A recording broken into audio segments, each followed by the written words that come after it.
Hi, அனைவருக்கும் வணக்கம். Dead maths சீரீஸில் இன்றைக்கி டைம் அண்ட் ஒர்க்கில் ஒரு சம் பார்க்கலாம். என்ன கொஷின்னா, ஒரு பாய் வந்து 20 கிலோமீட்டரை 2.5 ஹவர்ஸில் வந்து ரன் பண்ணுறாரு. அதே அப்போனா 32 கிலோமீட்டரை இஃப் டபுள் த ஸ்பீடை இன்க்ரீஸ் பண்ணார்னா 32 கிலோமீட்டரை எவ்வளோ ஹவர்ஸில் வந்து கம்ப்ளீட் பண்ணுவார்னு கேட்டிருக்காங்க. இதான் கொஷின். இந்த கொஷினுக்கு நம்ம யூஸ்வலாக ஸ்பீடு டைம் அண்ட் இதோட இது வந்து என்ன ஃபார்முலானா, ஸ்பீடு வந்து equal to distance divided by time. இதான் ஃபார்முலா. நம்ம இதை அப்ளை பண்ணாமலேயே இந்த சம்மை நம்ம எப்படி சால்வ் பண்ணுறோன்னு பார்க்கலாம். எப்போ நம்ம ஸ்பீடாக ஓடுறாங்க அப்படின்னா, ஒரு குறைஞ்ச டயத்தில் அவர் நிறைய டிஸ்டன்ஸ் கம்ப்ளீட் பண்ணால் தான் அதை வந்து நல்ல ஸ்பீடாக இருக்காங்க அப்படின்னு நம்ம மீனிங். இப்போ நமக்கு கிவன் என்ன சொல்லியிருக்காங்கன்னா, 20 கிலோமீட்டரை வந்து 2.5 ஹவர்ஸில் கம்ப்ளீட் பண்ணுறேன். 2.5 ஹவர்ஸ்னால் 2.5 மணி நேரம் அந்த மாதிரி.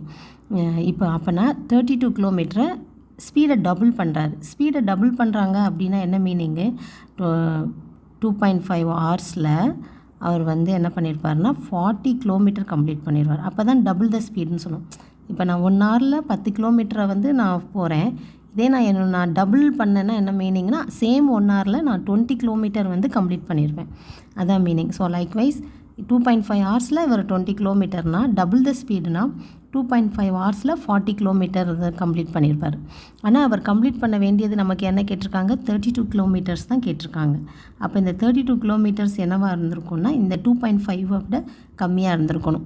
இப்போ நமக்கு ஆப்ஷனில் உங்களுக்கு அந்த மாதிரி 2.5 விட கம்மியான ஆப்ஷன் ஏதாவது ஒன்று இருந்ததுன்னா அதை எடுத்து போட்டுக்கலாம். ஆனால் இந்த ஆப்ஷன் வந்து உங்களுக்கு எந்த ரேஞ்சில் இருக்குன்னா 2 to 2.5 அந்த ரேஞ்சில் தான். ஏன்னா 40 கிலோமீட்டர் தான் இருக்குது. 40க்கும் 32க்கும் உள்ள டிஃப்ரென்ஸ் வந்து கம்மி.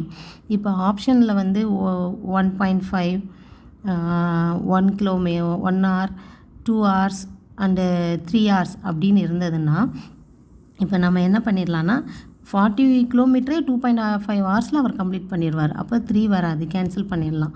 ப்ளஸ் வந்து 1.5வும் வராது. ஏன்னா 2.5 ஹவர்ஸில் நார்மலாக அவர் போனாலே 20 கிலோமீட்டர் தான் கம்ப்ளீட் பண்ணுவார். அப்போது இந்த 1.5 1 இந்த ஆப்ஷன்லாம் வராது. அப்போ இதுக்கு ரிலேட்டபிளாக என்ன இருக்குன்னா 2 தான் இருக்கும். ஸோ இது ஆப்ஷன்லேருந்து நம்ம எடுத்துக்கலாம். இது வந்து ஃபார்முலாவில் போடாமல் நம்ம ஈஸியாக டக்குன்னு ஐடென்டிஃபை பண்ணுறதுக்காண்டி இந்த மெத்தட். இல்லை நம்ம இதை வந்து ஃபார்முலாலேயும் போட்டு சப்ஸ்டியூட் பண்ணலாம். என்ன பண்ணலான்னா, 20 கிலோமீட்டரை வந்து 2.5 ஹவர்ஸில் போகிறாரு அப்படின்னா, அப்போ வந்து 1 ஹவரில் அவர் எவ்வளோ கிலோமீட்டர் போவார் அப்படின்னு ஐடென்டிஃபை பண்ணிவிட்டு, அப்போ 30 அதை வந்து டபுள் பண்ணிக்கணும்.